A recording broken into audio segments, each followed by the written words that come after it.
Welcome to Conversations That Awaken. This is a special series from A Course in Miracles that has inspired millions of readers around the world. Some see it as a spiritual masterpiece, others find it mysterious, challenging, or even controversial. Whatever brings you here, we invite you to leave your beliefs and your disbeliefs at the door. This is not a Bible study, this is not a sermon, and it is not about asking you to accept anyone else's truth. It is an invitation to investigate reality for yourself. I am Kim. In every episode, Joe and I will explore the text found in A Course in Miracles through 6 powerful lenses: science, philosophy, psychology, mysticism, direct experience, and everyday living. We'll ask difficult questions, we'll challenge assumptions, we'll laugh together, and we'll discover how these teachings can transform the way we see ourselves, our relationships, and the world around us. Whether you're new to A Course in Miracles or have studied it for decades, our purpose is simple: to uncover the timeless wisdom hidden beneath its words. We won't ask, what should we believe? We'll ask, what can we discover? Because awakening is not about collecting new ideas. It is about change in perception. It's about seeing clearly. It's about moving from fear to love,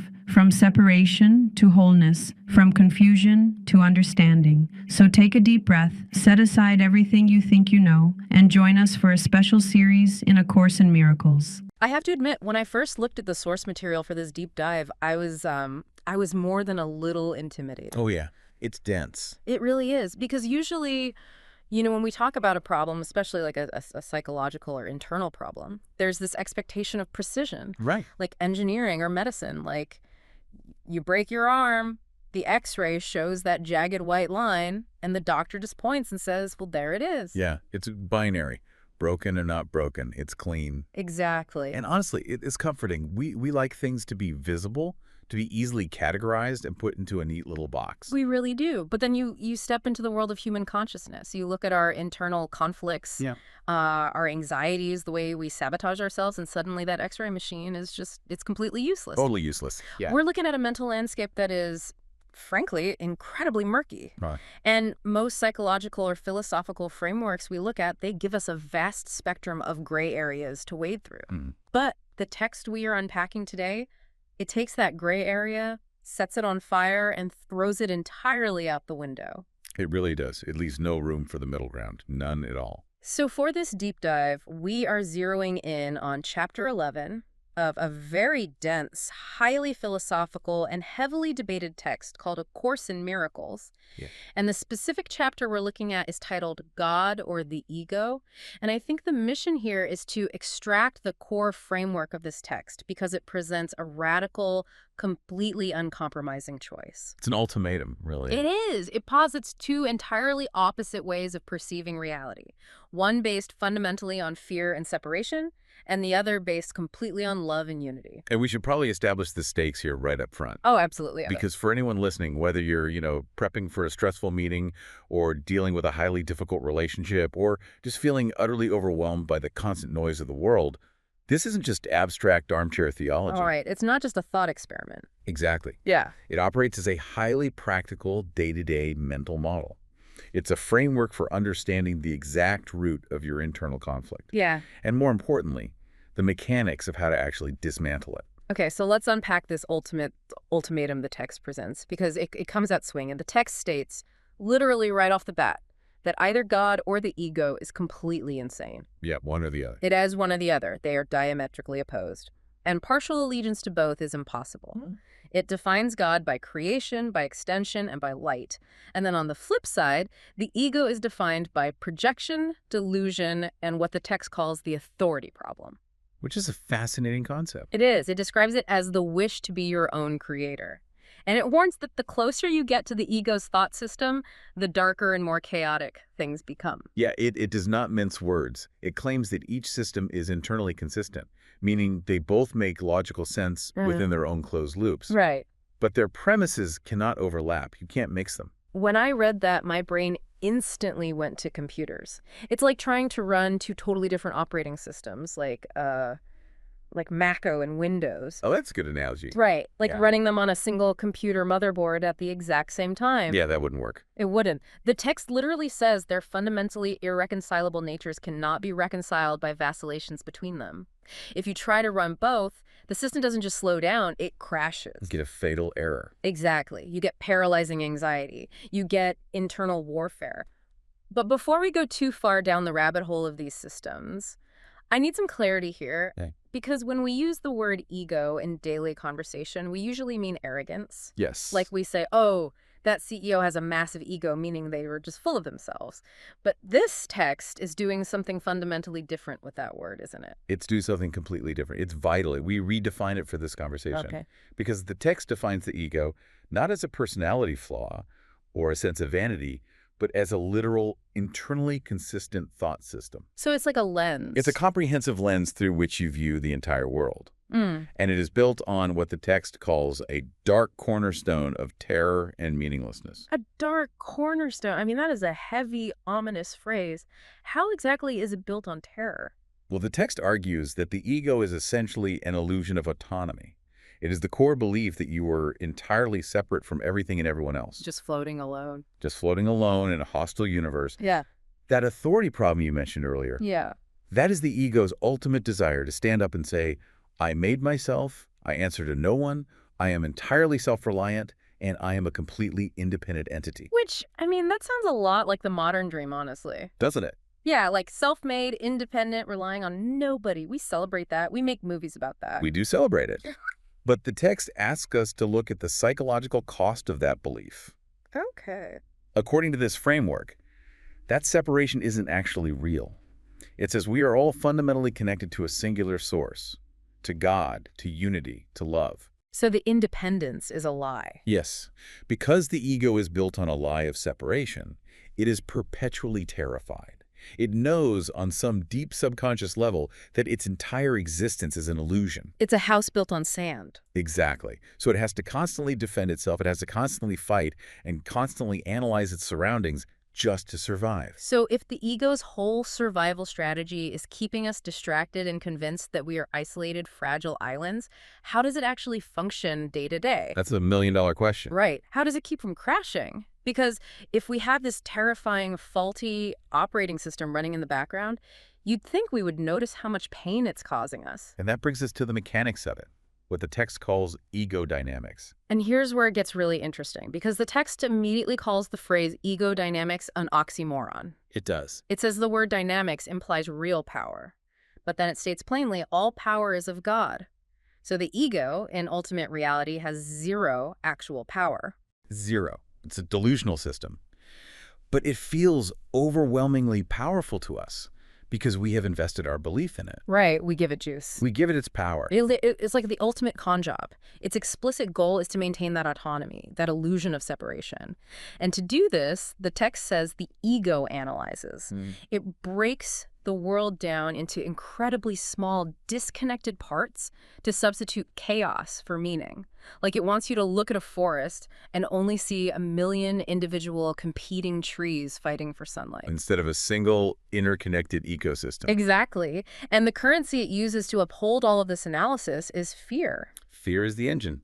It runs on fear. But wait, this is the part that really tripped me up. It uses fear as an engine, but it actively tries to minimize our awareness of that fear. Yeah. Like, it doesn't want us to know we are actually afraid. What's fascinating here is how sophisticated that defense mechanism is.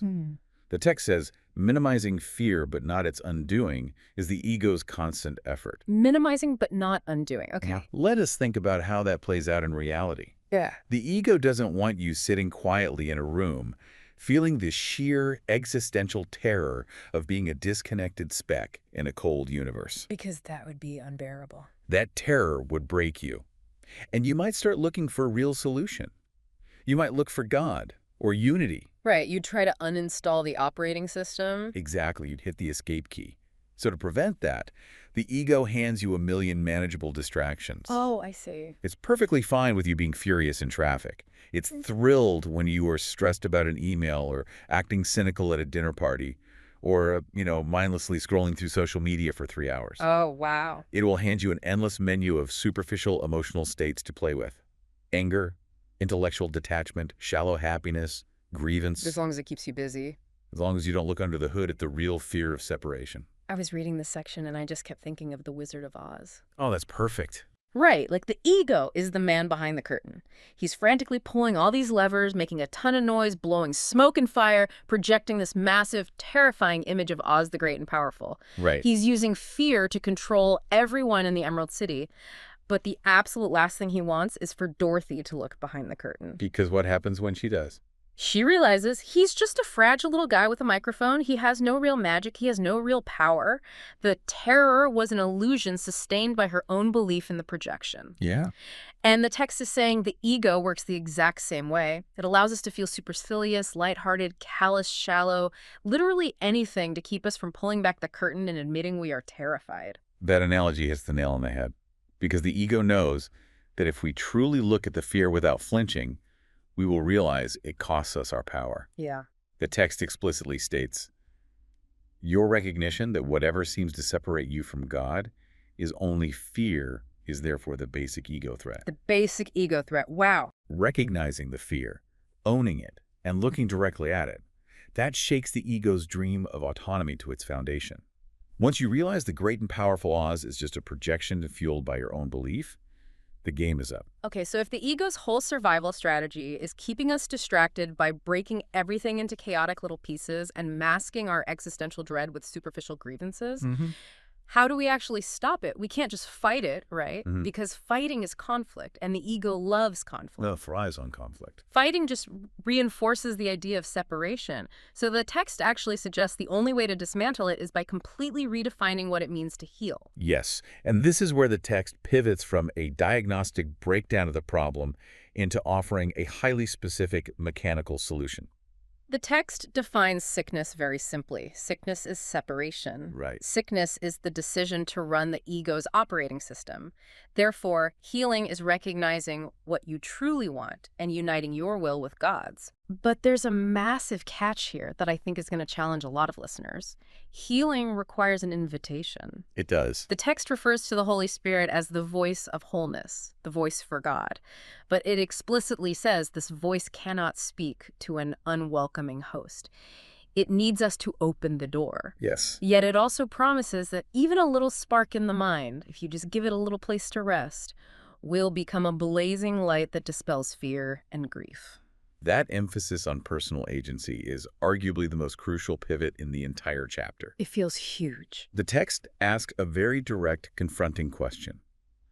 Would you be hostage to the ego or host to God? I couldn't help but think of vampire lore. Vampire lore, okay. Yeah, you know the old mythology that a vampire cannot enter your house unless you explicitly invite them across the threshold? Oh, right, yeah. It feels like the text is saying human consciousness works exactly the same way. The ego is waiting on the porch, but so is the voice of wholeness.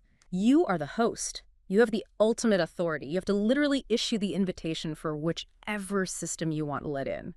And the systems are mutually exclusive. You can invite them both in for tea. You really can't. Yeah. It's a profound synthesis of intense personal agency and ultimate surrender. Yeah. The text is very clear that God does not force healing upon anyone. God's will is shared, not thrust upon you. It literally says he shares his will with you. He does not thrust it upon you. But wait, the text also says we don't even know what our own will is most of the time. That's true. So how can I unite my will with God's if I don't even know what I actually want? Like, I think I want a promotion or a nicer car or for my neighbor to stop playing loud music. Exactly.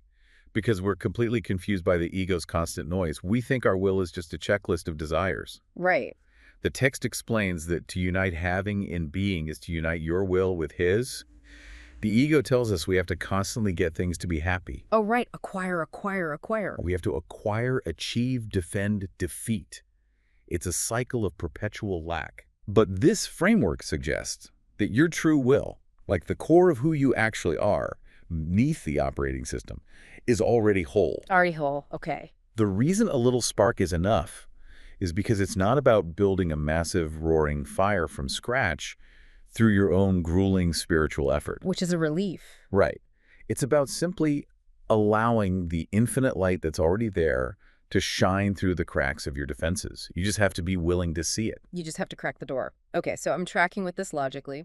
I check my mental dashboard. I realize I'm running the fear software. I pull back the curtain on the ego, and I invite the little spark of wholeness in. Yeah. It sounds like a really solid, albeit intense solo meditation practice, but the text throws a massive, extremely challenging wrench into that idea. Here comes the hard part. It really is. It stresses that ultimate healing requires a mirror. We cannot do this alone in a vacuum. This is where the framework leaves the realm of isolated theory and becomes intensely, almost uncomfortably relational. It introduces this concept called the sonship, which basically means you cannot enter God's presence alone. You must bring your brothers, meaning everyone else, with you. Yes. It says blaming others is explicitly ego identification. Quote, self-blame is therefore ego identification and as much an ego defense as blaming others. And then it drops what might be the boldest, most provocative claim in the entire chapter. Only you can deprive yourself of anything. That is the sentence that usually makes people throw the book across the room. Oh, absolutely. Yeah. So what does this all mean? Because I have to push back here on behalf of anyone listening who lives in the real world. Please do. It is very easy to sit on a meditation cushion, listen to ambient music, and say, love everyone. Sure. But the text says, if I perceive offense in a brother, I am offended in myself. Let's ground this in a real-world scenario. Let's say a coworker completely throws me under the bus and steals credit for my project at work. Classic scenario. Right. Or someone is texting and driving, cuts me off in traffic, and almost kills me. This text is saying I am only depriving myself by being angry about that. That sounds incredibly naive, and frankly, it sounds like victim blaming. It completely sounds like victim blaming from the ego's perspective. Right. And it's meant to be jarring. But if we connect this to the bigger picture, we have to return to the foundational premise we established at the beginning. Which is the separation. Right. The ego's entire existence relies on separation. Yeah. In that office scenario, the ego wants you to look at your coworker and say, we are fundamentally different. They are bad. I am good. Right. They took something from me, so I am now diminished. Which feels completely justified in the moment. I mean, they did take the credit. They did put my life in danger on the road. The facts of the situation validate my anger. The facts of the behavior might be true, yes. Okay. But the text is asking you to look at the underlying reality of consciousness. The logic here is based entirely on that concept of the sonship. The text uses this phrase, creation is extension, which essentially means consciousness isn't walled off in individual meat sacks. Okay, I like that phrasing. Imagine an ocean. The ego says you are a single, isolated wave, completely separate from all the other waves, fighting for a limited supply of water. Just crashing into each other. Exactly. But the concept of sonship is the realization that you are not the wave. You are the ocean. Okay, I'm with you. So if you are the ocean, and you crash into another wave to try and steal its water, or you harbor deep resentment toward another wave, you're literally just attacking yourself. Wow. You are fighting the very substance you are made of. If you harbor anger, resentment, or blame toward that coworker, you are choosing to boot up the ego's operating system. Because I'm validating the separation. You are validating the illusion of separation. Yeah. And by doing that, you pull yourself out of peace. You close the door on the light. Oh, okay. That's why it says, only you can deprive yourself of anything. The coworker didn't take your internal peace. They took credit for a project. I see the distinction. You gave your peace away by choosing to perceive them through the lens of the ego. Oh, wow. Okay, let me make sure I'm getting this. So the deprivation the text is talking about isn't about the promotion, or the credit for the project, or the dent in my bumper. No. The world of form will do what it does. The true deprivation is the loss of my own internal peace, because I chose to run the fear-based software in response to their actions. Precisely. The text says, you cannot enter God's presence if you attack his son. So I can't take the peace while holding on to the anger. You cannot experience total wholeness while actively maintaining a fragmented, hostile view of a piece of that wholeness. Right. Yeah. To heal is to see past the illusion of the split mind. It is recognizing that the coworker who stole your credit is also just running the ego software. Oh, man. They're acting out of their own terrifying sense of lack, their own illusion of separation. They think they need that credit to survive, just like you think you need your anger to protect yourself. It's just two terrified operating systems colliding with each other. Exactly. Yeah. And someone has to be the one to break the loop. That is tough. But practically, how do we fix our broken perceptions in those moments? Because the world can be incredibly dark. It can. People don't just steal credit, they do objectively terrible, destructive things. If our perception of others is just a reflection of our own mind's choice between these two systems, how do we actually wake up from the anger? Yeah. Like, how do we not just get steamrolled by bad actors while we are busy, recognizing the ocean? The text frames this beautifully as awakening from a nightmare. It draws a stark contrast between what it calls the God of crucifixion and the God of resurrection. Yes, this part was striking. The text says the God of crucifixion demands sacrifice, pain, and obedience. It's this deeply ingrained belief that power comes from suffering, that we have to pay a toll of pain to be worthy. Which is the ultimate ego game. It is, but the God of resurrection demands absolutely nothing, requires no sacrifice, and offers only gladness and freedom. And then it makes this wild claim that the world we see, the perishable world of pain and conflict, was not actually created by God. It says the real world consists only of eternal, loving thoughts. And it doesn't just leave that hanging as a poetic platitude. It gives us a very specific mechanism for how to start seeing this real world right in the middle of our conflicts. The monster analogy? Yes. I love this part. The text says children are often terrified of ghosts, monsters, and dragons in their bedrooms at night. Right, they see them in the closet. And the terror they feel is 100% real to them. But when a trusted adult comes into the room and turns on the light, they translate the terrifying monster into just a shadow on the wall or a bulky coat hanging on a chair. Yeah. The child is no longer afraid. They actually laugh at their own fear because they see what was really there the whole time. It changes everything. It does. And then the text poses this ultimate probing question to the reader. Do I want the problem or do I want the answer? This raises an important question about how we interact with reality on a daily basis. Yeah. Are we reacting to facts, or are we reacting to our ego's translation of those facts? That actually brings up something I really struggled with in this section, because hearing that we should perceive only the real world of loving thoughts, does that mean we are supposed to just ignore the bad stuff? Right. Like just pretend the monsters aren't there and let them bite us? Is this whole framework just a highly spiritualized, dense version of toxic positivity? Yeah.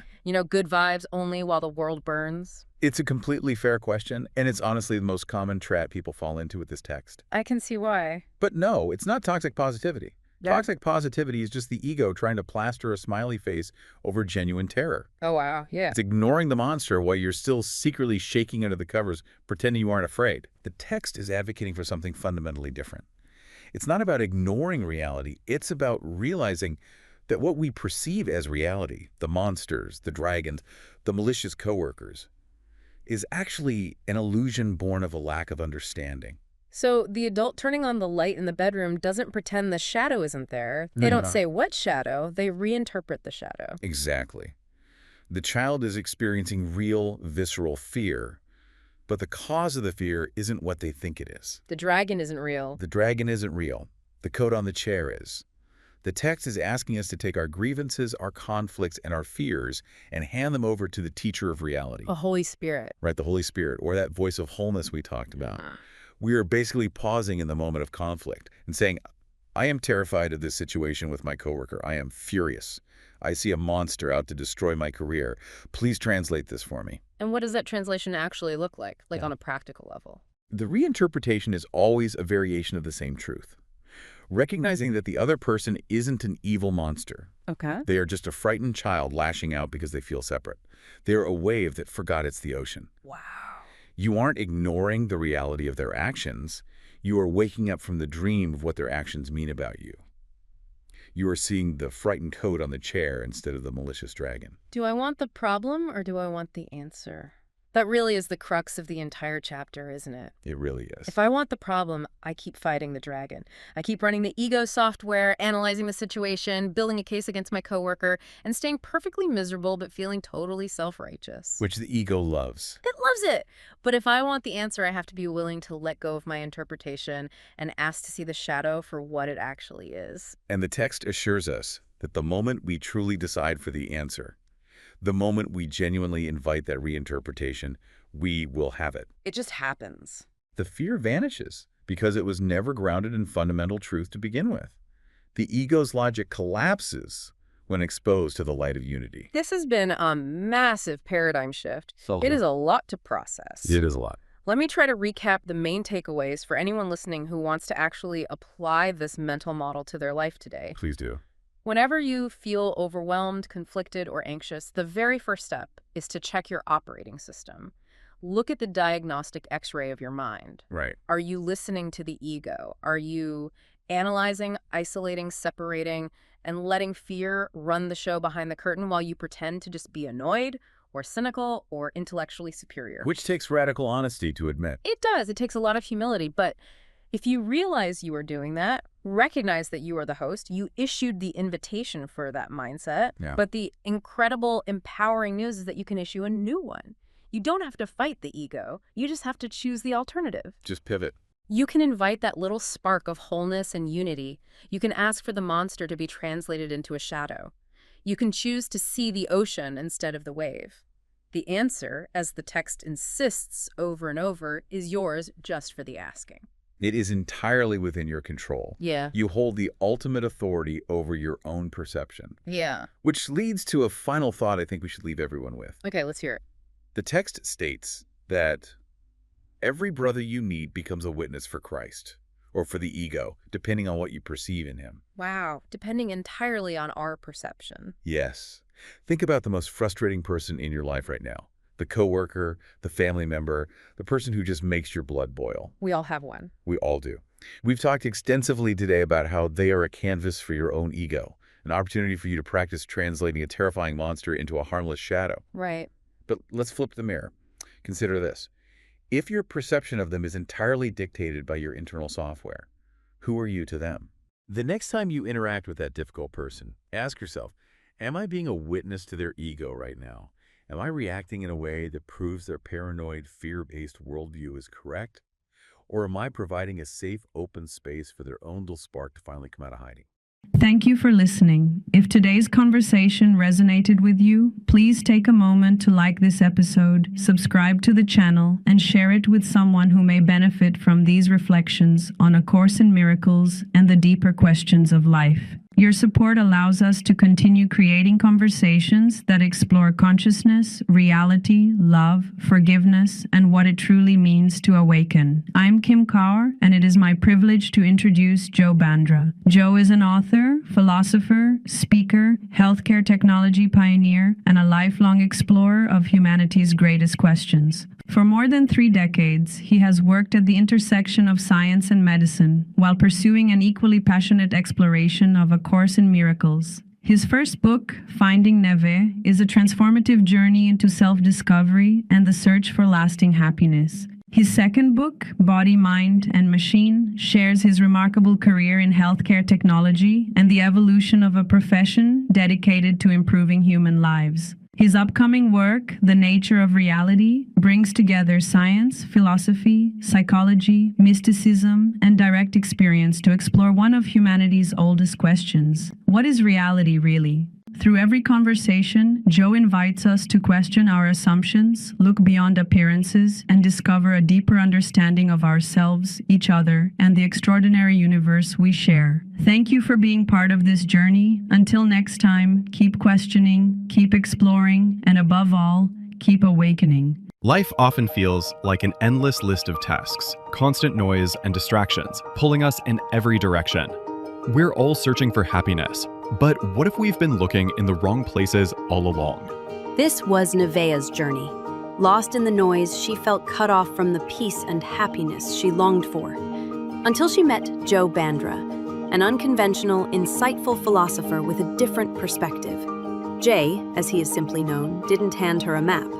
He gave her something far more valuable, a compass, a way to turn inward, navigate her own thoughts, and uncover the clarity hidden beneath the chaos.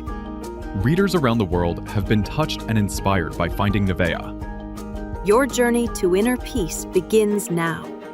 Get your copy of Finding Nevaeh, available on Amazon and at findingnevaeh.org, or listen to the audiobook on Audible, Spotify, Apple, and other platforms.